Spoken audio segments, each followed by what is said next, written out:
اعوذ باللہ من الشیطان الرجیم بسم اللہ الرحمن الرحیم وبہ نستعین وہو خیر ناصر ومعین وصلی اللہ علی سیدنا مولانا بالقاسم محمد اللہم صل علی محمد وعلی محمد وآلہ الطیبین الطاہرین المعصومین الذین قال اللہ انما یرید اللہ لیذہب عنکم الرجس اہل البیت ویطہرکم تطہیرا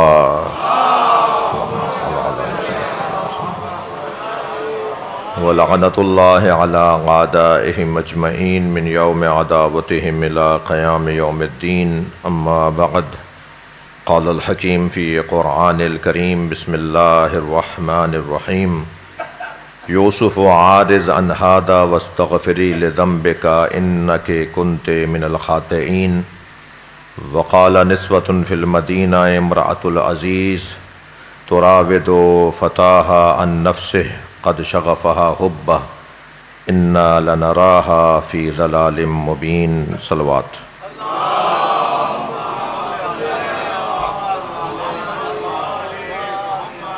ایک صلوات ہدیہ کریں گے۔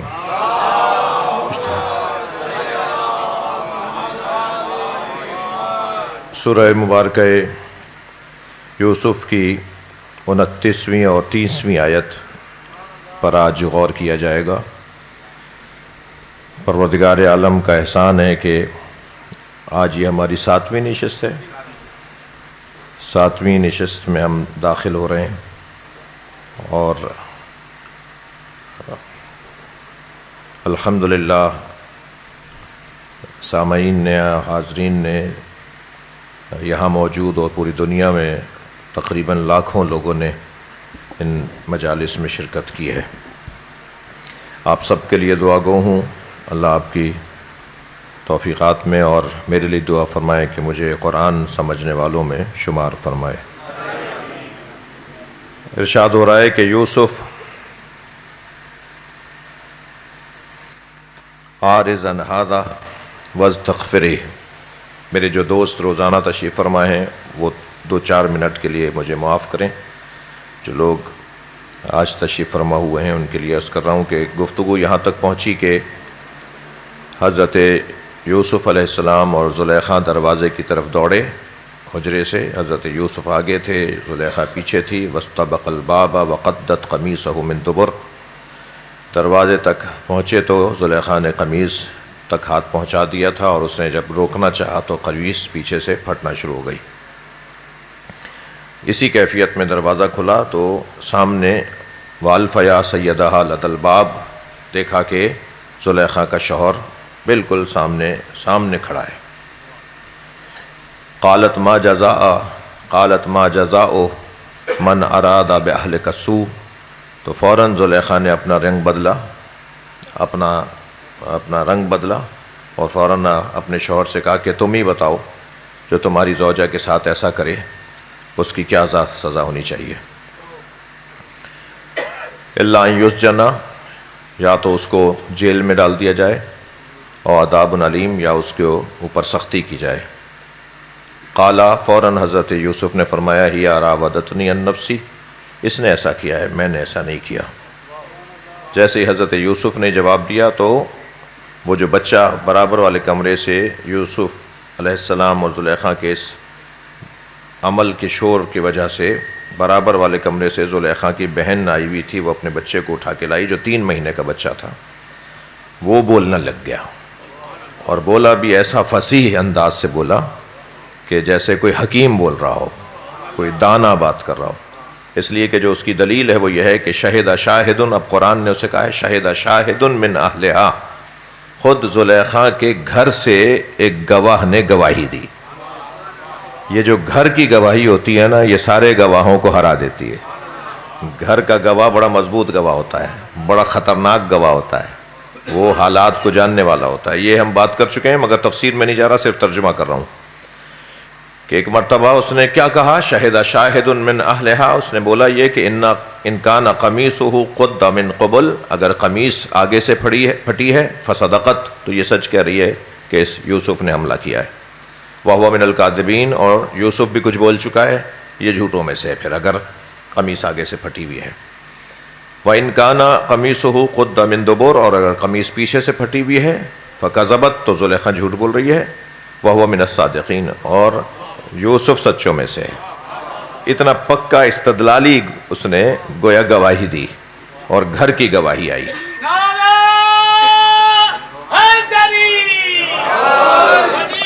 اب یہ جو یہاں تک کی گفتگو ہے، اس کی ہم تفسیر کر چکے ہیں، میں پرانے دوست روزانہ آنے والوں کو زحمت نہیں دے رہا، لیکن جو اب آیت آ رہی ہے اور اس کے بعد والی 2 آیتوں پہ آج غور کریں گے کہ جیسے ہی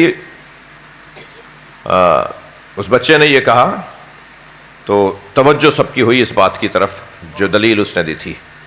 اب یہ دیکھنے لگے کہ یہ یعنی ایک تو یہ کہ گھر کا گواہ، پھر گواہ بھی ایک شیرخوار بچہ کہ جس کے بولنے کے پیچھے خود دلیل ہے کہ اس کے ساتھ یعنی حضرت یوسف علیہ السلام کے ساتھ اللہ ہے، تو اس وجہ سے تو یہ بچہ بولا ہے۔ تو سب نے اس کی طرف توجہ کی، فَلَمَّا رَأَىٰ قَمِيصَهُ قُدَّ مِن دُبُرٍ، سب نے دیکھا کہ قمیص دبر سے پیچھے سے پھٹی ہوئی ہے۔ قَالَ إِنَّهُ مِن كَيْدِكُنَّ، تو عزیز مصر نے فوراً کہا یہ تمہاری ایک چال ہے۔ کس سے کہا؟ اپنی زوجہ سے کہا۔ قَالَ إِنَّهُ مِن كَيْدِكُنَّ، یہ تمہاری ایک چال ہے۔ اب یہ نہیں کہہ رہا کہ تمہاری ایک چال ہے، تم ساری عورتوں کی یہ چال ایسی ہی چال ہوتی ہے۔ پھر آگے جا کے ایک اور جملہ کہا، اِنَّ كَيْدَكُنَّ عظیم، اور تم سب عورتوں کی چالیں بڑی عظیم ہوتی ہیں، یعنی بڑی گہری ہوتی ہیں، بڑی مضبوط ہوتی ہیں۔ ہم کل کی گفتگو میں کہہ چکے کہ چال منفی بھی ہوتی ہے، مثبت بھی ہوتی ہے۔ یہاں پر منفی چال کی بات نہیں ہو رہی، یہاں چال کی بات ہو رہی ہے۔ خواتین کی چال مثبت بھی ہوتی ہے، خواتین کی چال منفی بھی ہوتی ہے، مگر چال خواتین کی شیطان کی چال سے زیادہ مضبوط ہوتی ہے، کہ شیطان کے لیے اللہ نے ارشاد فرمایا کہ خاتون منفی چال چلے تو زلیخا بن جاتی ہے، اور خاتون اگر مثبت چال چلے تو سعدیہ حرہ سعدیہ بن جاتی ہے۔ علامہ طالب جوہری اللہ مقامہ نے بھی حرہ سعدیہ پر ایک تقریر میں بہت مفصل اس کا خطبہ کہ جو اس نے شام کے دربار میں خطبہ دیا تھا۔ ایک اور صلوات پڑھیں محمد و آلہ۔ خاتون اگر منفی چال چلے تو یہ زلیخا والی چال، ٹھیک ہے۔ میں نبی کے زمانے کے حالات کے اوپر بات نہیں کروں گا، میں مولا علی کے زمانے کی خواتین کے اوپر بات نہیں کر رہا جہاں منفی چالیں تھیں۔ میں مولا علی کے زمانے کے بعد میں جو مثبت چالیں سامنے آئی ہیں خواتین کی، منفی چالیں بھی ہیں، مسلمان عورتوں کی منفی چالیں، مسلمان عورتوں کی مثبت چالیں۔ آپ ذرا چال جو ہے نا، یعنی جو ٹیکنک اپناتی ہیں، جو لہجہ اپناتی ہیں، جو شفقت سے بات کرتی ہیں، جو سجاتی ہیں بات کو، اب وہ شوہر کے لیے سجاتی ہیں تو شوہرداری اچھی ہو جاتی ہے، وہ اگر بچوں کے لیے سجاتی ہیں تو تربیت کے اصول سامنے آنا شروع ہو جاتے ہیں، وہ اگر بھائیوں کے لیے اپنی اقدامات کو اور اپنے رویوں کو سجاتی ہیں تو بھائیوں کے لیے سجا کر، اپنے رویوں کو سجا کر جب بھائیوں کے لیے اپنا وجود پیش کرتی ہیں تو جناب زینب بن جاتی ہیں۔ یہ جو روش ہے نا، اسے چال کہتے ہیں۔ یہ چال ویسے ہی روش کو کہا جاتا ہے۔ کیسی چال چل رہے ہو، کس کی چال چل رہے ہو؟ صلوات پڑھیں ذرا محمد و آلہ۔ کیونکہ قرآن ہے، حرہ سعدیہ چلی ہے بصرے سے، اور بصرے سے چلنے کے بعد پہنچی ہے شام میں۔ جب بصرے کے اندر بصر ابن ارتاد حاکم شام کے گورنر نے ظلم و زیادتی کی حدیں گزار دیں تو سارے مرد اور سارے مظلوم اور سارے مقہور اور سارے جو ہے کہیے مجبور، وہ سارے لوگ جمع ہوئے اور انہوں نے کہا کیا کریں اس سے، کیسے جان چھڑائیں اس ظالم سے۔ تو پردے کے اس جانب جو خواتین تھیں شہر کی، جو جمع تھیں اس میٹنگ میں، اس ملاقات میں، وہاں سے ایک خاتون کی آواز آئی جس کا نام ہے حرہ سعدیہ، حضرت حلیمہ سعدیہ کی بیٹی۔ کیا سمجھتے ہیں آپ؟ اللہ اکبر۔ خاتون اگر اپنا کردار ادا کرنے لگے نا تو پھر ایک لمحے میں بہتر ہو سکتا ہے، اور خاتون اگر اپنا منفی کردار ادا کرے تو ماحول ایک لمحے میں برا ہو سکتا ہے۔ خاتون کو بہت اہمیت دی ہے پروردگار عالم نے۔ تو بات کرے حاکم شام سے، اس نے کہا کوئی پریشانی کی بات نہیں ہے، میں جاؤں گی بات کروں گی۔ کہا تم بات کرو گی؟ کہا میں جاؤں گی۔ اب یہ پہنچی بصرے سے شام، اور شام پہنچنے کے بعد دربار میں بغیر کوئی اجازت، بغیر کسی کی پرواہ کیے ہوئے دربار میں داخل ہونے لگی۔ دربانوں نے روک لیا، سپاہیوں نے روک لیا، کہاں جا رہی ہو، کون ہو؟ کہا میں شام سے آئی ہوں اور مجھے حاکم سے بات کرنی ہے، امیر سے بات کرنی ہے۔ اسے روکا جانے لگا، چیخنے لگی، چلانے لگی، تم کیسے ہو، کون دربان بٹھاتا ہے، کوئی حاکم وقت کا ایسا ہوتا ہے؟ جو بھی غصہ کرنا تھا، چیخنا تھا، چیخا۔ تو اندر دربار کے اندر کرسیاں لگی ہوئی تھیں، باتیں ہو رہی تھیں۔ تو حاکم شام نے کہا یہ کیا ہے، کیا ہو رہا ہے؟ تو اسے آ کے خبر دی گئی کہ ایک ایسے خاتون آئی ہے اور وہ بصرے سے آئی ہے اور آپ سے ملنا چاہتی ہے۔ کہا کیا نام ہے؟ کہا حرہ سعدیہ۔ آپ یقین جانیے تاریخ کہتی ہے کھڑا ہو گیا، جیسے اندر آئی کیسے آنا ہوا؟ کہا کرسی لگاؤ، بٹھاؤ انہیں۔ سب اب پریشان تھے کہ یہ کون ہے بھائی جس کا اتنا احترام ہو رہا ہے، اتنا خیال کیا جا رہا ہے؟ احترام ہو رہا تھا یا خوف ہو رہا تھا؟ بھی عرض کرتا ہوں آپ سے۔ جی ہاں، تو کبھی کبھی جو ہے نا وہ خوف کی وجہ سے اظہار عقیدت ہو رہی ہوتی ہے، وہ احترام نہیں ہوتا۔ تو ہاں تو ایک مرتبہ آواز دے کر کہا کسی نے کہ امیر یہ کون ہے؟ کہا تم نہیں جانتے؟ پھر اسے تعجب ہونے لگا، تم بتاؤ یہ نہیں جانتے اس کے؟ سب نے کہا نہیں ہم نہیں جانتے۔ کہا یہی تو ہے جس نے علی کے لشکر کو بھاگنے سے بچایا تھا، میرے لشکر کو شکست دلوائی تھی۔ جنگ صفین میں ایک ایسا دن آ گیا تھا کہ علی کا لشکر میدان چھوڑ کے جا رہا تھا میری چالوں کی وجہ سے، میرے کاموں کی وجہ سے۔ تو یہ ایک اونٹ پر بیٹھ کر آئی اور وسط میدان میں کھڑے ہو کر اس نے علی کے فضائل پڑھنا شروع کیے، اور اتنے علی کے فضائل پڑھے کہ جاتا ہوا لشکر واپس آیا، انہیں حوصلہ ملا، انہیں شجاع بنا دیا اسے، اور جنگ کا نقشہ ہی بدل کے رکھ دیا۔ تو کہنے لگا کہ حرہ کیا بات ہے؟ کہا تمہارے گورنر نے، اب یہ دعا کریں کہ میں اپنی بات آج پوری کر سکوں، مگر یہ سنانے کا واقعہ ہے۔ تو صلوات پڑھیں ذرا۔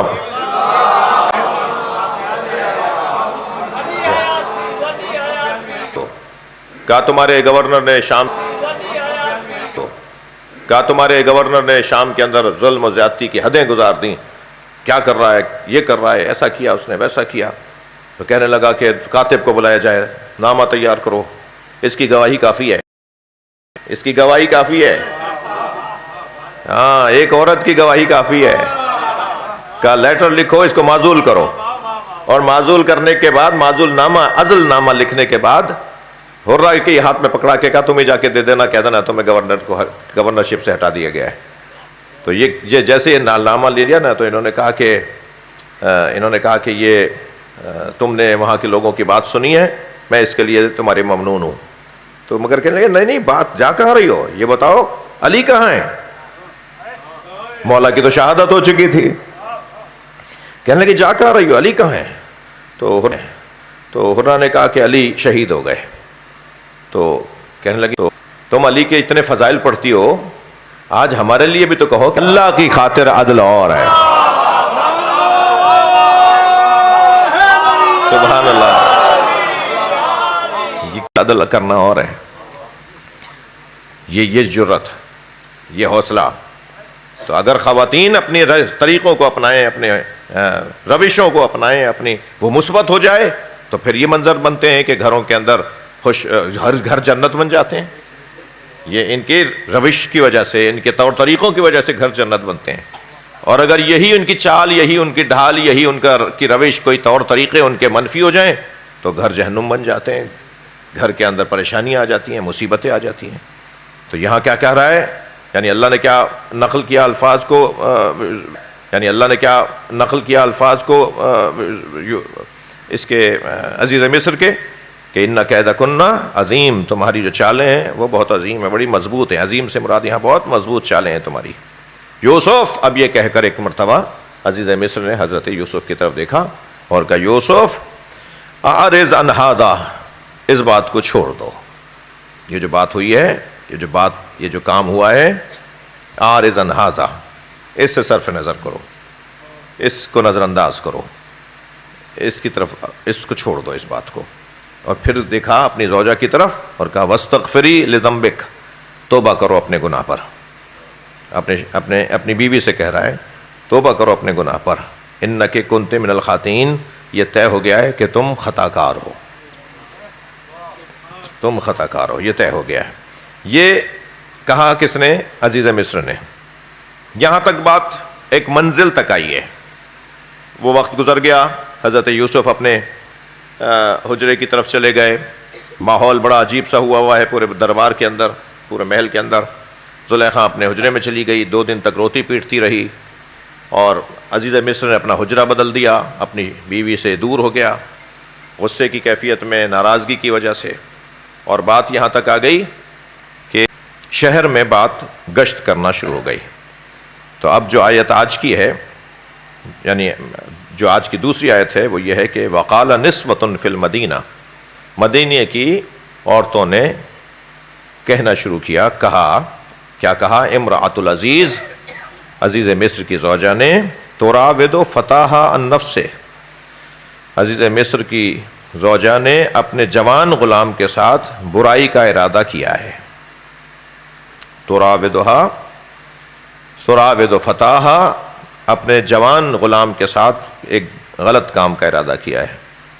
قد شغفہا حبا، وہ اپنے ہی غلام کی شیفتہ اور فریفتہ ہو گئی ہے، گمراہی ہے۔ یہ شہر کی عورتوں نے بات کی۔ یہ جو آیت ہے، پہلے تو میں مولانا وحید نجفی مشہدی صاحب تشریف فرمائیں، ایک فاضل عالم دین تشریف فرمائیں، ان سے بھی دعا چاہوں گا، اور عربی ادب جاننے والوں سے توجہ چاہوں گا کہ وقال نسوۃ، قالا فعل ہے، نسوہ فاعل ہے، اور کہا عورتوں نے، خواتین نے، فی المدینہ، مدینہ کی عورتوں نے، یعنی شہر، مدینہ سے مراد شہر کی عورتوں نے کیا کہا، وہ آگے ہے۔ قالا نسوۃ، قالو نسوۃ، قالت نسوۃ، اب وہاں نسوہ مؤنث ہے، قالا مذکر ہے، نسوہ جمع ہے، قالا مفرد ہے۔ تو عربی ادب کے اندر اگر جمع اور تثنیہ فاعل کی صورت میں ظاہر ہوں، فاعل ظاہر ہو، جمع اور تثنیہ، تو پھر وہاں مطابقت ضروری نہیں ہے، لیکن اگر مفرد ہو تو مطابقت ضروری ہے، اور اگر صفت و موصوف ہو تو مطابقت ضروری ہے۔ یہاں پر کیونکہ نسوہ تمام عورتوں کی طرف ایک اشارہ ہے، اور یہ جمع ہے اور فاعل ہے اور ظاہر ہے، اس لیے قالا میں اور نسوہ میں مطابقت نہیں ہے، اور یہ کوئی ضروری نہیں ہے۔ اسی لیے یہاں پر ادبی اعتبار سے، جو گرامر ہے عربی کا، اس کے اعتبار سے جو اللہ نے قرآن میں یہ بات نازل کی ہے، یہی قواعد کے اندر اللہم صلی علی محمد بھی جلدی پھیلتی ہیں۔ تو بڑے لوگوں کو، مشہور لوگوں کو، اور حیثیت والے لوگوں کو، اور صاحبان منصب لوگوں کو، بہت ہی پھونک پہ قدم رکھنے کی ضرورت ہے۔ حتیٰ ان کا گزرنا، ان کے اوپر عوام لوگ جو ہوتے ہیں وہ دوربینیں لگائے بیٹھے ہوتے ہیں، بلکہ میں لفظ کہوں کہ خوردبینیں لگائے بیٹھے ہوتے ہیں، انہیں ذرہ بینوں سے دیکھ رہے ہوتے ہیں کہ یہ کیا کر رہے ہیں، چل کیسے رہے ہیں، یہ بیٹھ کیسے رہے ہیں، یہ اٹھ کیسے رہے ہیں، یہ کھا کیسے رہے ہیں۔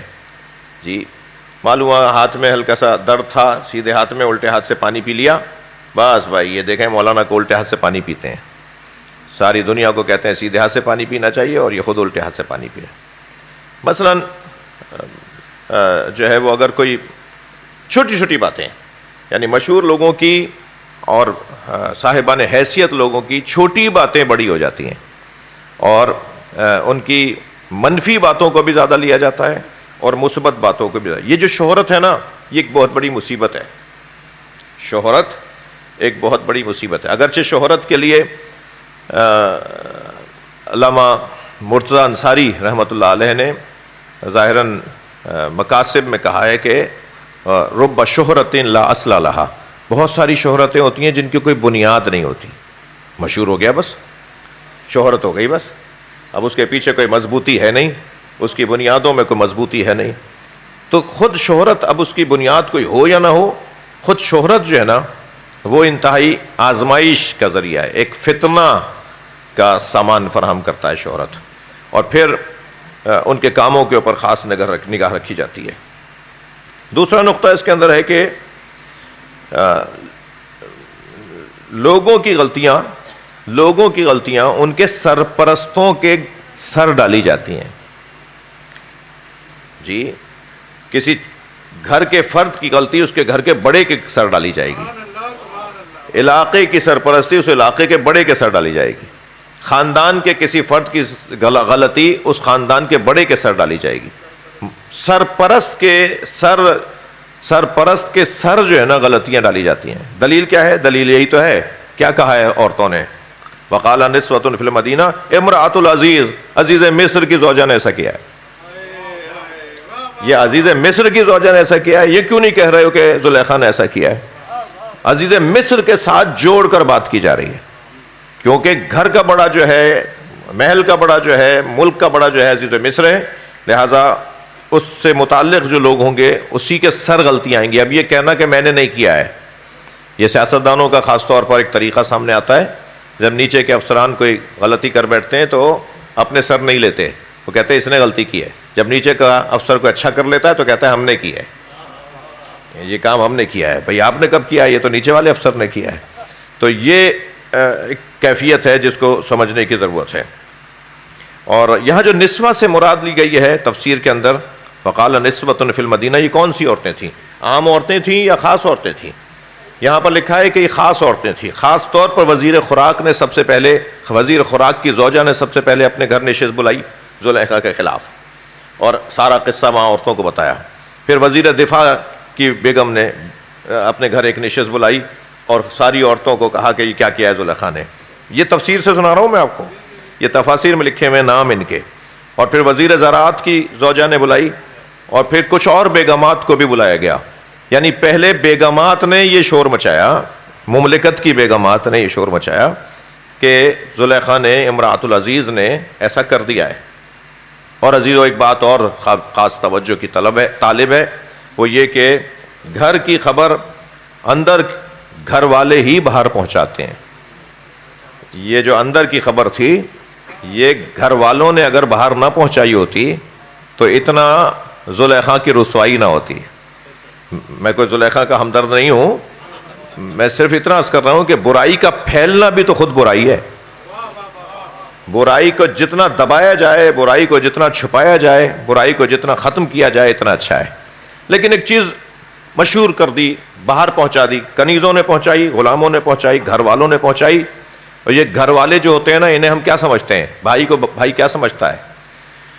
بیوی کو شوہر کیا سمجھتا ہے؟ رازدار سمجھتا ہے نا. اب اگر یہ رازدار ہی راز افشا کر دے تو پھر اس سے زیادہ بے وفائی اور کیا ہوگی. یہ ایک بہت بڑا پیغام ہے اس آیہ کریمہ کے اندر. عجیب بات یہ ہے کہ یوسف گھرے ہوئے ہیں، یوسف گھرے ہوئے محبتوں کے درمیان. یوسف علیہ السلام گھرے ہوئے ہیں محبتوں کے درمیان. ہر شخص صرف اور صرف ان سے محبت ہی محبت کا اظہار کر رہا ہے. اور کثرت سے اگر محبت کا اظہار ہو تو پھر مسائل ایجاد ہوتے ہیں، پھر حسد، پھر کینہ، پھر دشمنی سامنے آنے لگتی ہے. اب آپ دیکھیے کہ حضرت یوسف محبت نے مارا ہے. ایک صلوات پڑھیں محمد و آلہ. حضرت یوسف کو سب سے پہلے ان کے بابا کی محبت نے مارا ہے. ہم یہ پچھلے سال تفسیر بیان کر چکے ہیں کہ یہ حضرت یوسف کو جو بھائیوں نے کنویں میں پھینکا، اس کا ایک سبب یہ تھا کہ حضرت یعقوب علیہ السلام حضرت یوسف سے شدید پیار کیا کرتے تھے. جب شدت حب کی وجہ سے انہوں نے حضرت یوسف سے حسد کرنا شروع کیا تو حسد اور پکتا چلا گیا بابا کی محبت کو دیکھ دیکھ کے. ہم تفسیر بیان کر چکے ہیں کہ کیوں حضرت یعقوب کو کیا یہ احساس نہیں تھا کہ میں ایک بچے سے زیادہ پیار کروں گا تو دوسرے بچوں کے اوپر کیا گزرے گی. یا حضرت یعقوب علیہ السلام نے ایک ہی بچے سے اتنا زیادہ کیوں پیار کیا. باپ کو تو سب کو ایک جیسے نگاہ سے دیکھنا چاہیے. ہم اس کی تفسیر بیان کر چکے ہیں، مگر میں کیا کروں کہ بعض دوست نئے ہیں تو ایک جملہ کہہ دیتا ہوں. حضرت یعقوب علیہ السلام نے حضرت یوسف سے جو شدید محبت کا اظہار کیا، اس کے پیچھے دو علتیں تھیں. ایک تو حضرت یوسف علیہ السلام اور بھائیوں کی طرح نہیں تھے، یہ نبی تھے. نبی اور غیر نبی کے اندر ایک جیسا رویہ کیسے ہوگا؟ یہ سب کو برابر کیسے کر دیا جائے گا؟ سب ایک جیسے کیسے ہو جائیں گے؟ نبی تھے اس لیے حضرت یعقوب، انہیں پتا تھا کہ یہ نبی ہے، اس لیے حضرت یعقوب علیہ السلام حضرت یوسف سے محبت کا زیادہ اظہار فرماتے تھے۔ جب انہوں نے آ کے کہا نا کہ انی رأیت احد عشر کوکبا رأیت لی ساجدین والشمس والقمر رأیت لی ساجدین، بابا میں نے خواب میں دیکھا ہے کہ 11 ستارے اور چاند اور سورج مجھے سجدہ کر رہے ہیں، میں نے یہ دیکھا ہے۔ تو حضرت یعقوب علیہ السلام نے کیا فرمایا؟ یا بنی لا تقصص رؤیاک، اے میرے لال، اے میرے پیارے، اے میرے لاڈلے، اے میرے دلارے، یہ جو ترجمہ ہوگا اس کا، اے میری جان، یہ اپنے خواب کو اپنے بھائیوں کے سامنے بیان مت کرنا۔ یہ جو حضرت یعقوب، یہ ہو چکی بات، یعنی ہم پچھلے سال ہم بات کر چکے ہیں۔ ایک صلوات ہدیہ کریں۔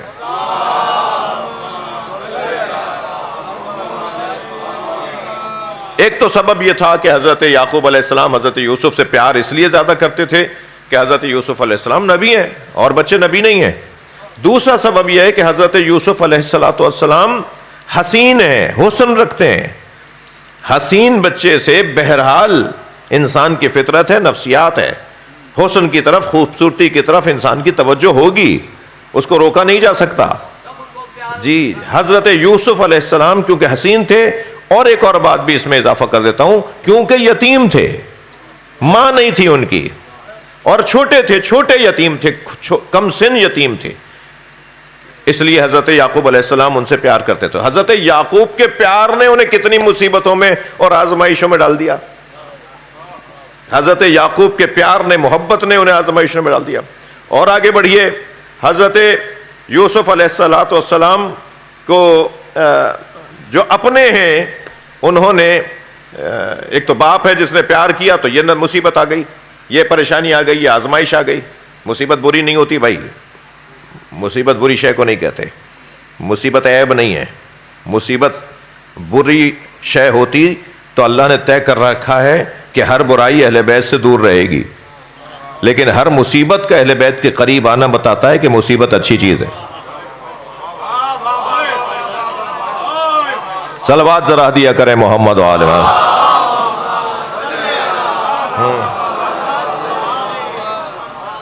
شروع ہو بے ثمن بخش، بھائیوں نے کیا کیا؟ کھوٹے سکوں کے عوض بیچ دیا۔ عزیز مصر نے جو محبت کا اظہار کیا تو اس نے کہا نتخذہ ولدا، ہم اسے اپنا بچہ بنا کے رکھیں گے۔ یہ عزیز مصر جو ہے محبت کا اظہار کر رہا ہے، اور مشکل بڑھ گئی۔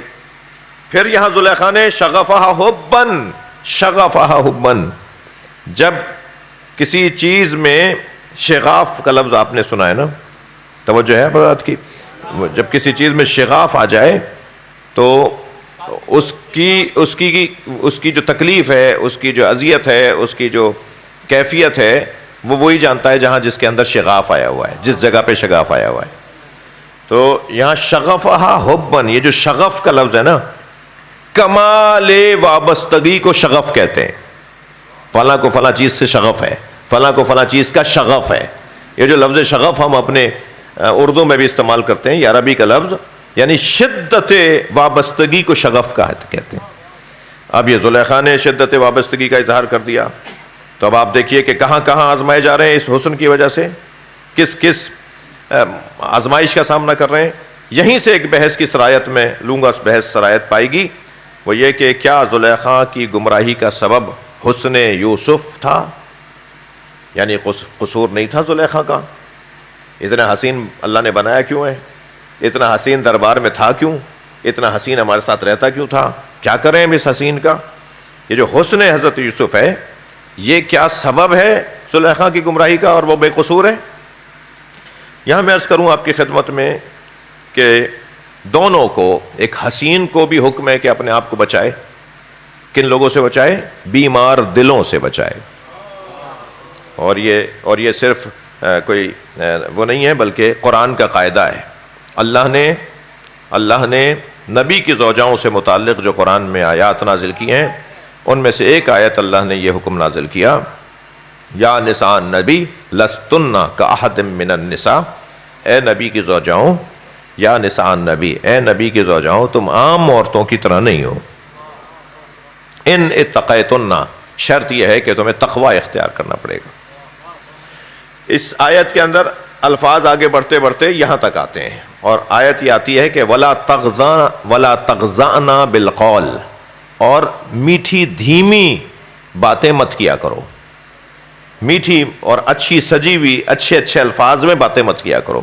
وَلَا تَغْضَعْنَا بِالْقَوْلِ، خضوع قول کا خضوع ہونا، کسی گفتگو کا خاضع ہونا، اسے میٹھی گفتگو کہا جاتا ہے جی۔ کسی قول کا مثلا میں اونچی آواز میں کسی سے چیخ کر بولوں گا، وہ ڈرے گا، اور اگر میں پیار سے بات کروں گا تو وہ راغب ہوگا۔ پیار سے بات کرنے سے رغبت بڑھتی ہے، غصے سے بات کرنے سے نفرت بڑھتی ہے، صحیح ہے یا نہیں؟ یہاں اللہ نبی کے زوجاؤں سے فرما رہا ہے کہ لا تغضانا بالقول، اپنے قول کو لا تغضانا، اپنے قول کو میٹھا مت بنانا۔ فیطمع الذی فی قلبہ مرض، جن کے دلوں میں مرض ہے وہ تمہاری طرف طمع کرنے لگیں گے۔ تو جہاں طمع کرنے والوں کو روکا گیا ہے کہ تقوی اختیار کرو، پرہیزگاری اختیار کرو، وہاں حسینوں کو بھی کہا گیا ہے کہ وہ اپنے حسن سے آزمائش میں لوگوں کو مبتلا نہ کریں۔ یعنی جہاں نامحرم مرد کے لیے ضروری ہے کہ وہ اپنی نگاہوں کو جھکا کے رکھے، وہاں خواتین پہ بھی تو لازم ہے کہ وہ حجاب کر کے باہر نکلیں، وہ پردہ کر کے باہر نکلیں۔ یہ تو خواتین کی میں بات کر رہا ہوں، حتیٰ حسین لڑکوں کے لیے، حسین مردوں کے لیے اب حسن اور جمال کے اندر حضرت یوسف علیہ السلام تو صدقہ ہے نا حضرت علی اکبر کا، حضرت یوسف علیہ السلام تو صدقہ ہے نا سرکار دو جہاں کے حسن کا، حضرت ابو طالب کے حسن کا، حضرت عباس کا حسن، ان ہستیوں کے لیے یہ ہے۔ خود امام علی نقی علیہ السلام کا حسن ان ہستیوں کے لیے ہے کہ یہ ہستیاں نقاب لگا کے باہر آتی تھیں، ورنہ روڈ رستے رک جاتے تھے۔ صلوات پڑھیں ان ہستیوں کی عظمت پر۔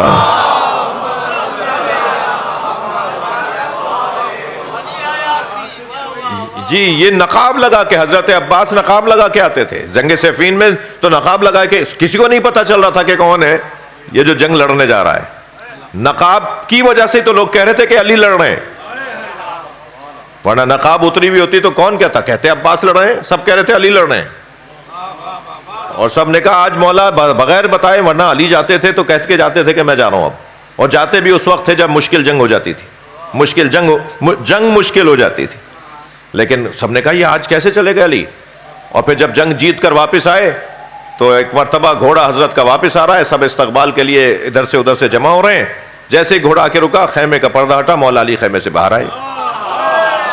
سب نے کہا اگر علی یہ ہے تو پھر یہ کون ہے، اور یہ علی ہے تو پھر یہ علی کون ہے؟ تو حضرت نے جب نقاب ہٹائی تو سب نے دیکھا کہ حضرت عباس کھڑے ہیں جنگ صفین میں۔ صلوات پڑھیں محمد و آل محمد۔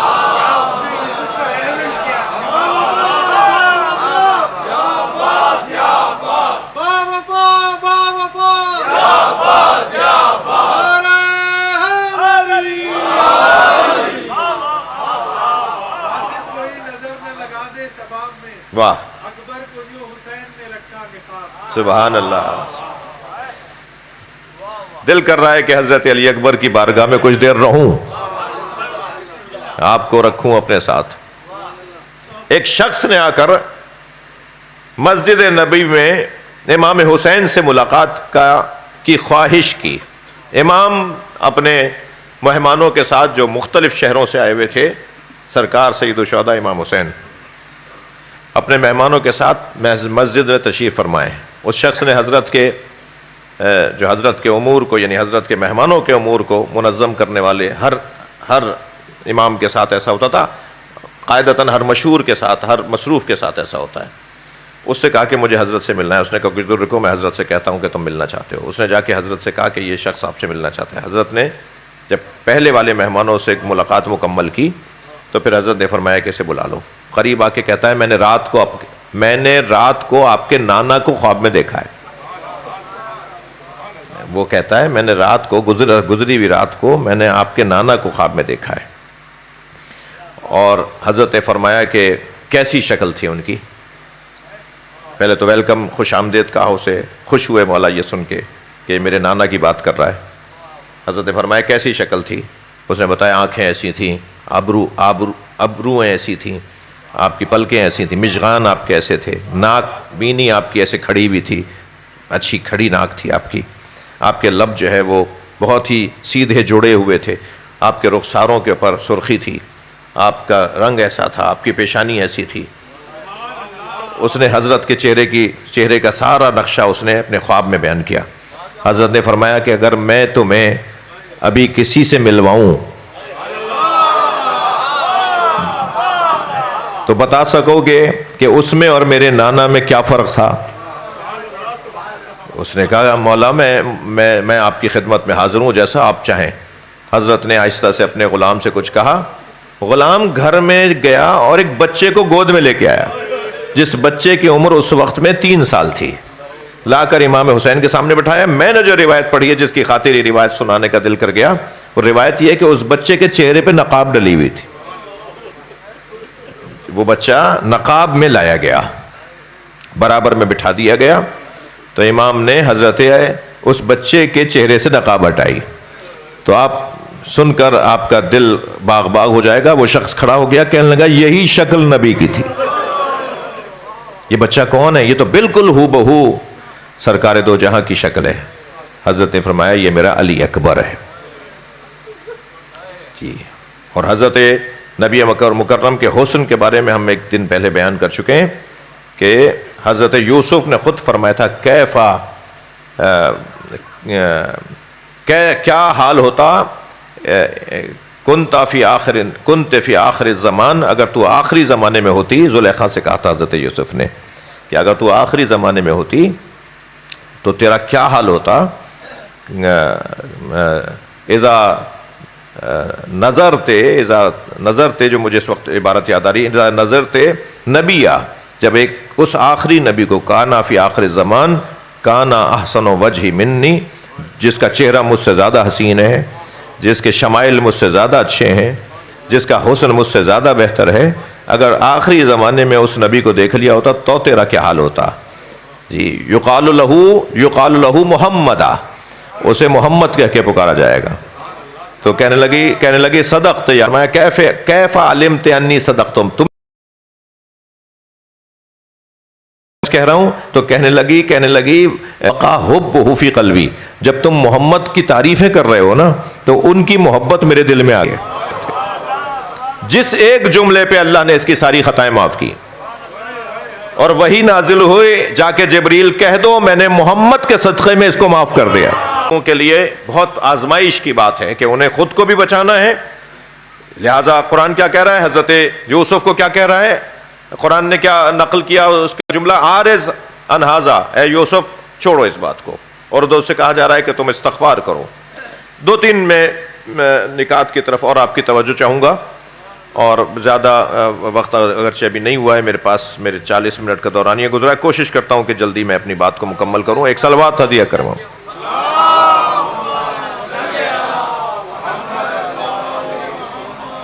یہ جو حسن یوسف کی میں بات کر رہا ہوں کہ آزمایا گیا، آزمائش ہے، حسن جو ہے ایک امتحان کا سبب ہے۔ حسن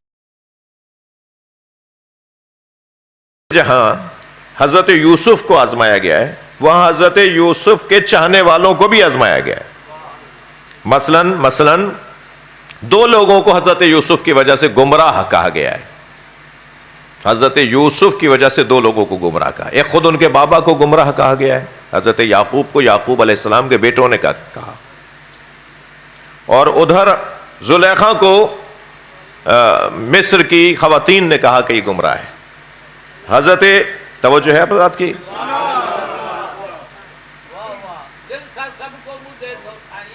کاتھوں کو آواز اچے پئی،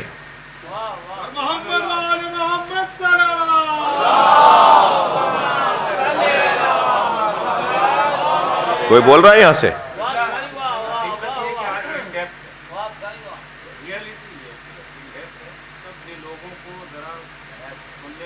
جی ہاں، ایسے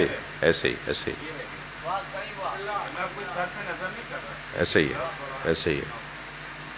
حضرت یعقوب کو ان کے بیٹوں نے کہا ان ابانا لفی ضلال مبین، ہمارے بابا جو یوسف سے محبت کرتے ہیں نا، یہ کھلی گمراہی میں۔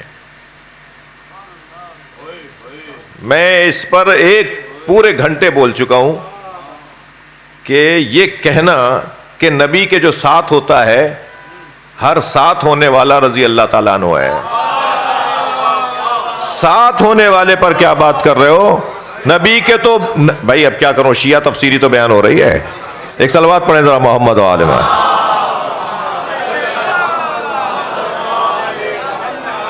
اب آپ دیکھیے نا، اب آپ دیکھیے نا کہ بیٹے اگر ایک نبی کے بیٹے اگر کہہ رہے ہوں اپنے بابا نبی کو کہ ہمارا بابا گمراہ ہے، تو پھر دوسروں سے کیا توقع ہے؟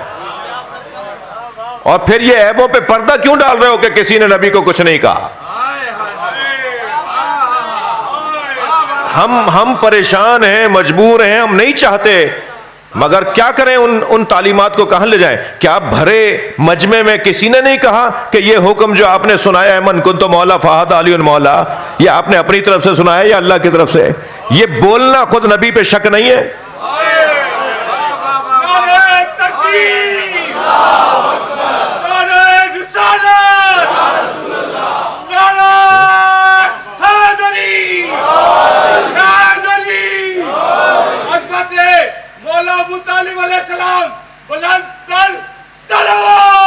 اللہم صلی علی محمد وآل محمد. یہ حضرت یوسف علیہ السلام کی محبت میں مبتلا لوگوں کو وہ مثبت پاک نیتی کے ساتھ محبت تھی، یہ بدنیتی کے ساتھ محبت تھی جو زلیخا کی محبت ہے. اس کے اندر حیوانی محبت تھی. اگر اس کے اندر عشق واقعی ہوتا تو پھر دروازہ کھلنے پر اپنا رنگ نہ بدلتی، دروازہ کھلنے پہ اپنا رنگ نہ بدلتی. اگر یہ عشق واقعی تھی، یہ عشق واقعی نہیں تھا، یہ عشق حیوانی تھا. اور عشق حیوانی وقت کے گزرنے پہ ختم ہو جاتا ہے، اور عشق واقعی وقت کے گزرنے پہ بڑھتا ہے. عشق حیوانی معشوق کے پا لینے پہ ختم ہو جاتا ہے، اور عشق واقعی محبوب کے پانے پہ شروع ہوتا ہے.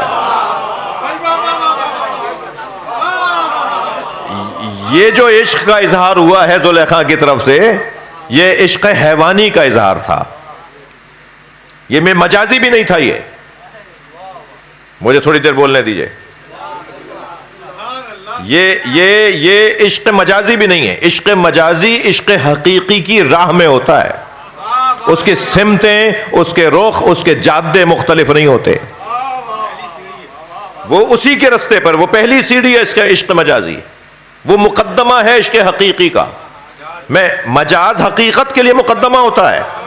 لہذا اگر عشق حقیقی اور عشق مجازی کو آپ دو سمتوں میں لے جائیں، یہ جو میاں بیوی کی محبت ہے عشق مجازی ہے، یہ جو اللہ رسول اور علی سے محبت ہے عشق حقیقی ہے. یہ دو رخ علیحدہ ہیں بھائی، یہ مجازی نہیں ہے. نہیں، یہ مجازی نہیں ہے، یہ عشق حیوانی ہے. یہ جذبہ حیوانی کے مطابق محبت ہے جو میاں بی بی کی محبت ہے. توجہ، صلوات پڑھیں ذرا محمد و آل محمد. یہ جو زن و شوہر کی محبت ہے یہ عشق حیوانی ہے، یہ جذبہ حیوانی ہے. اور عشق حقیقی وہ ہے، جب جو عشق حقیقی ہوتا ہے نا، معشوق عشق حیوانی میں، اور عشق حیوانی میں جو معشوق کا پا لینا ہے نا، 10 سال سے اس میں تھے کہ کسی طرح شادی ہو جائے، ہو گئی شادی. اب تجربے کی آواز آ گئی نا. اگر حد سے گزر جائے تو بیماری ہے، اور اگر حد سے نہ گزرے تو عادت ہے. ایسا ہی ہے. عشق تو معشوق میں فنا ہونے کو کہتے ہیں نا. معشوق میں عاشق فنا ہو جاتا ہے تو اسے عشق کہتے ہیں. میں اس مجمع میں عشق کی بات نہ کروں تو کہاں کروں گا؟ کربلا سے جڑے ہوئے لوگ سارے عاشقوں سے جڑے ہوئے لوگ ہیں. میں نہیں کہہ رہا. مولا حسین علیہ السلام کے بارے میں مولا علی نے فرمایا، جب کربلا سے مولا علی کا گزر ہوا نا، تو آپ نے فرمایا، آواز دی حضرت مالک کو کہ یہاں سواریاں روکو. سواریاں روک دی گئیں، خیمے لگا دیے گئے. تو ایک چاہنے والے نے کہا مولا یہاں رکنے کا سبب کیا ہے؟ ہم آگے والی وادی میں ہم سوچ رہے تھے، ہم سارے سالار جو تھے سوچ رہے تھے آگے روکیں گے، یہاں آپ حکم فرمائیں کہ ہم یہیں کیوں رکے ہیں حضرت؟ اور کچھ ہی فاصلے پہ ایک اچھی آبادی آ رہی ہے. حضرت نے فرمایا ہا ہونا مسارو شاق، یہ عاشقوں کے اترنے کی جگہ ہے. یہ مولا علی کی تعبیر ہے.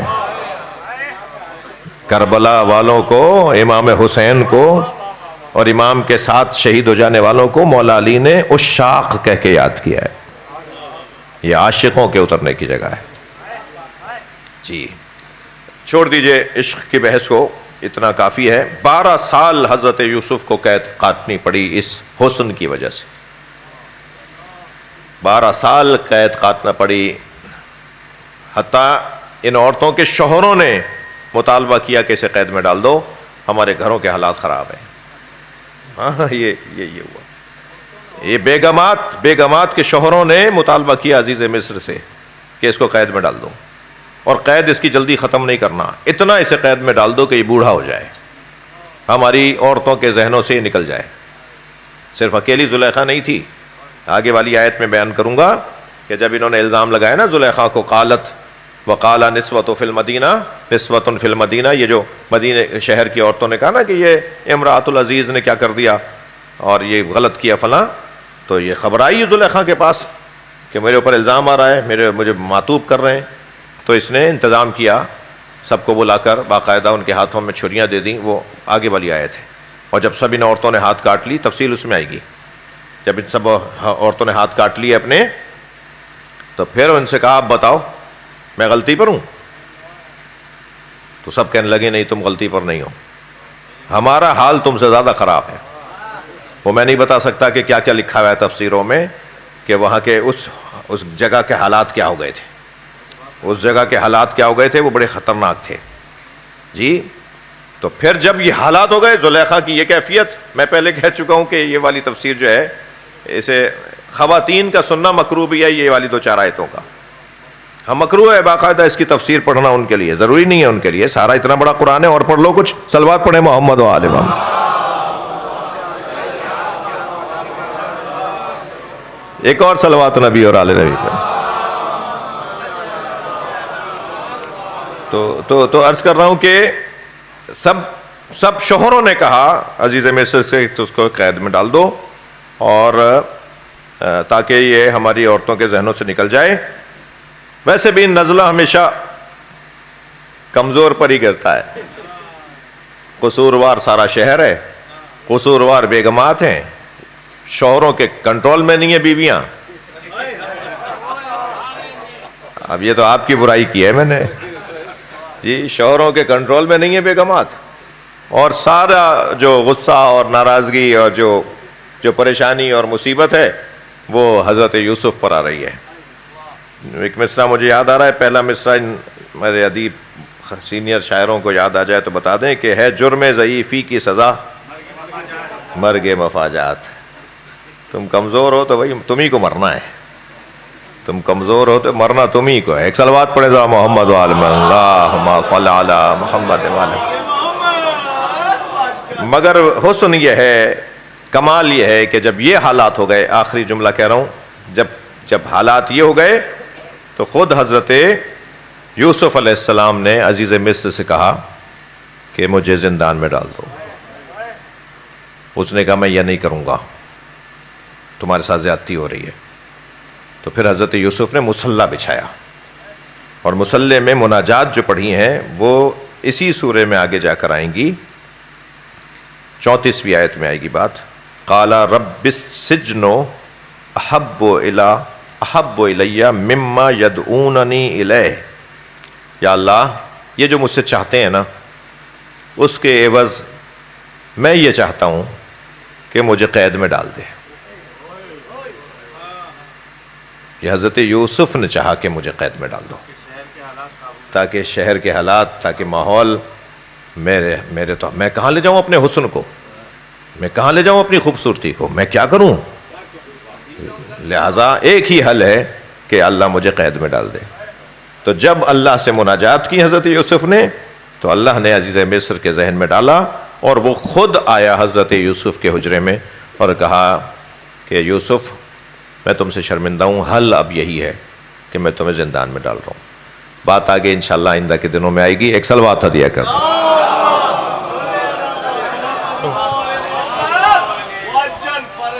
بہت شکریہ قبلہ، نہایت ہی مفصل اور متاثر کن بیان آپ کا. سوالات لیں گے حاضرین سے، اگر پہلے سے تیاری کر کے آئیں یا بھی اگر کوئی ذہنوں میں سوال آ رہا ہے تو وہ پلیز. جی یہ مائک لیجیے گا، مائک دیجیے گا بھائی. تعارف کرائیے اپنا اور اپنا سوال بتائیے. آن کرو بھائی. السلام علیکم مولوی صاحب، میرا نام عباس زیدی ہے اور ایک کویشچن تھا کہ اگر آپ کی اجازت ہو. جی بالکل. جیسے ہم لوگ یہ سن رہے ہیں تفسیر قرآن میں سورہ یوسف کا واقعہ، سورہ یوسف میں حضرت یوسف کا واقعہ کہ کیسے زلیخا جو کر رہی مطلب جو ہو رہا تھا ان کے ساتھ. آج کل کے معاشرے میں اپنی ایج گروپ اور اپنی سوسائٹی کو دیکھتے ہوئے یہ سب بہت عام ہے، تو کیسے ہم ان سب چیزوں سے بچ سکتے ہیں، ایک میل پرسپیکٹیو سے بھی ایک فیمیل پرسپیکٹیو سے بھی، کیونکہ برائی سے بھی ایک طرف سے نہیں ہوتی. تو اس کے لیے اگر کوئی آپ کوئی انبیاء کی کوئی ٹیچنگ بتا دیں یا پھر کوئی ذکر ہو یا پھر کچھ کہ کبھی بھی ایسا کچھ فیس کرنا آئے. بہت عمدہ بات ہے تو اور یہ آپ اس سے گریز کر سکیں. آپ اس سورے سے استفادہ کرتے ہوئے اس مسئلے کا دیکھیں. قرآن مجید ہمیں فرزندان قرآن کہا گیا ہے نا، ہمیں فرزندان توحید کہا گیا ہے. مسلمانوں کو کہا گیا فرزندان قرآن، یعنی قرآن کے ماننے والے، قرآن کے پیروکار. ایسا ہی ہے یا نہیں؟ قرآن نے ہمیں کیا قاعدہ دیا ہے؟ قرآن نے ہمیں قاعدہ یہ دیا ہے کہ اپنی حفاظت خود کرو. وَلَا تَغْضَانَ بِالْقَوْلِ فَيَطْمَعَ الَّذِي فِي قَلْبِهِ مَرَضٌ. اپنے آپ کو سنبھال کے خود رکھو، اپنی حفاظت خود کرنی ہے. ایک بزرگ یہ جملہ کہا کرتے تھے کہ جب باہر تم نکلو تو سب کو اندھا سمجھو اور اپنے آپ کو بینا سمجھو، ورنہ کوئی تم سے آ کے ٹکرا جائے گا. اپنے آپ کو بچاؤ. یہ سب تم پر کچھ نہ کچھ کریں گے، یہ سب کچھ تم سے کچھ نہ کچھ منفی کر سکتے ہیں. ایک زاویے، جس زاویے پہ بات ہو رہی ہے وہ والی مثال، ورنہ یہ والی مثال ہر جگہ کے لیے نہیں ہے. یہ قاعدہ عمومی نہیں ہے، یہ قاعدہ خاص ہے اس مسئلے میں کہ جب کبھی کسی فساد یا کسی بڑے فتنے میں مبتلا ہونے کا خوف ہو. مثلا خواتین ہماری آفسوں میں جاب کرتی ہیں، ٹھیک ہے. اب ہمارے یہاں مشکل یہ ہے کہ ایک تو حسن اللہ نے دیا ہے، کچھ یہ حسن بڑھا کر جاتی ہیں. جو جاتی ہیں میں ان کی بات کر رہا ہوں، ٹھیک ہے. مثلا پتہ نہیں کچھ کیا کیا لگا لیتی ہیں، وہ نام تو ہمارے وقار بھائی بیٹھے ہیں وہ زیادہ بتائیں گے کہ وہ کیا کیا لگا کے جاتی ہیں. وہ جو مزید اضافہ کر کے اپنے اوپر جاتی ہیں تو اس سے ان کا حسن بڑھ جاتا ہے. اب اگر کسی کی طمع ہونے لگے ان کی طرف، کسی کی آنکھیں ان پہ رکنے لگیں، تو بھائی آپ خود دعوت دے رہے ہیں نا کسی چیز کی. آپ نے خود چاہا ہے نا کہ ایسا ہو، ٹھیک ہے. ہونا یہ چاہیے کہ آپ، اچھا پھر آفس کا آپ کا کولیگ ہے نا، آپ کا کلاس فیلو ہے نا، تو کلاس کے میٹر سے زیادہ بات کیوں کر رہی ہو، ٹھیک ہے. آفس کے میٹر سے زیادہ آپ اور موضوع سے زیادہ آپ بات کیوں کر رہی ہیں؟ آفس کا جتنا موضوع تھا اتنی بات کریں نا. یہ جب باتیں آہستہ آہستہ بڑھنے لگتی ہیں، چائے اور پانی اور کینٹین میں جا کے ذرا جا رہی ہو تو ہم ساتھ بیٹھ کے کھا لیتے ہیں. یہ جب گفتگو آگے بڑھنے لگتی ہے اور غیر ضروری چیزیں شروع ہوتی ہیں تو پھر فساد سامنے آئے گا. فساد سامنے آئے گا تو آپ نے خود دعوت دی ہے. لہٰذا ہر شخص کو اپنی حفاظت خود کرنی ہے، کوئی کسی کی حفاظت نہیں کرے گا. گھر میں آتی اتار دیتی. جی یہ تو اب میں اگر یہ بات کروں گا تو ایک بڑا لمبا ہو جائے گا، تو اس لیے بات ایسی ہے. اور صاحب اجازت ہے؟ جی آپ جان ایلیا کا ایک شعر سنا رہے تھے. جی پہلے سنا دوں یا ہاں پہلے سنائے، سب کو سنائے. اصل میں شاعر اور شاعری اتنی کمال کی چیز ہے جی جی جی کہ مطلب شاعر جو ہے کسی بھی جگہ پہنچ سکتا ہے، جی جی کوئی بھی بات کر سکتا ہے. جی تو ہمارے یہاں جو ہے وہ جان ایلیا باشر بہت مشہور ہیں، تو وہ اپنا ایک کلام پیش کرتے کرتے اس موضوع میں چلے گئے کہ زلیخائے عزیزہ بات یہ ہے، زلیخائے عزیزہ بات یہ ہے، بھلا گھاٹے کا سودا کیوں کریں ہم، ہماری تمنا کیوں کرو ہو تم، تمہاری تمنا کیوں کریں ہم. واہ. اور یہ آگے ہے، یہ تو شعرا بیٹھے ہیں، سب ان کو پتہ ہی ہوگا. اگر یہ پورا کلام ہے زلیخا پر؟ نہیں، پورا کلام قبلہ نہیں ہے، ایک شعر ہے اپنے کلام میں. اور میں یہی کہہ رہا ہوں شاعر کسی وقت بھی کہیں پہنچ سکتا ہے. جی ہاں. اچھا آج کا سوال جو ہے، میں آئمہ سے ایک جگہ میں نے پڑھا ہے کہ جو خدا کے تعارف کرائیں مختلف جگہ پہ، انہوں نے بتایا جو ہم بول رہے ہیں وہ سن رہا ہے اللہ. جو ہمارے دل میں ہے وہ جانتا ہے. اچھا ادھر پھر ہر جگہ یہ ذکر ہوتا ہے شہرک کے قریب ہے اور قرآن میں ہر جگہ موجود ہے. اب میں سورہ مائدہ پہ آ رہا ہوں, 5 نمبر سورہ ہے, 35 نمبر آیت ہے جی, جس میں یہ بیان ہے کہ اے ایمان والو اللہ کا قرب حاصل کرنے کے لیے اللہ کا وسیلہ تلاش کرو. صحیح. ایک تو یہ تلاش بڑا اہم ہے. صحیح. اب میرا جو سوال ہے نا وہ اس سینیریو میں ہے کہ ابھی جو مسلمان ہوئے ہیں بی بی خدیجہ کا لون معاف کرا کے اور باہر نکل کے پوچھتے ہیں کہ یہ کیا کہہ رہے تھے ابھی جناب رسول خدا کے لیے, وہ سن رہے ہیں سامنے, اور ابھی ان کو جناب رسول خدا نے ایک بتایا ہے کہ اللہ ایک ہے اسی سے مانگو, یہ اگر نعبد و یہ اگر صحیح, اور ساتھ میں 5واں سورہ ہے, 95% تو بھی قرآن ہی نہیں آیا. اب اس کو ذرا سا سمجھائیے, یہ تو چیز آج تک لوگوں کی سمجھ میں نہیں آ رہی. وسیلہ کہ خدا کا تقرب حاصل کرنے کے لیے وسیلہ تلاش کرو. صحیح. یہ بات تھی. اور آج میں اگر آپ ذرا سے یاد دیں تو محسن نقوی صاحب کو, شہید محسن نقوی صاحب کو یاد کر لوں. شعر سنائیں گے؟ جی تو سنائیے. نبی کے در کے گداگر رئیس ہے محسن, سوال ہی نہیں کرتے کسی کمینے سے. کیا واہ. اور ایک جو قبلہ ایک جو ماتم کے اعتراضات پہ ان کا کلام ہے نا پورا, کیا ماتم کے اعتراض کے جواب دیے انہوں نے شہید محسن کا, شہید محسن نقوی کا. وہ پھر آپ کسی نہیں, میں پورا ایک شعر سنانے کی اجازت دے دے بس. صحیح ہے. جو میں کہتا ہوں کہ ہر شخص کو یاد ہونا چاہیے. محسن یہ روایت جہاں میں مشہور ہے, قاتل کبھی مقتول کا ماتم نہیں کرتے. واہ, بہت شکریہ. قاتل کبھی مقتول کا ماتم نہیں کرتا. بہت شکریہ. جی سوال لیجئے. جی کوئی اور سوال؟ سائیں کریو سائیں مختصر ایک سوال کجو.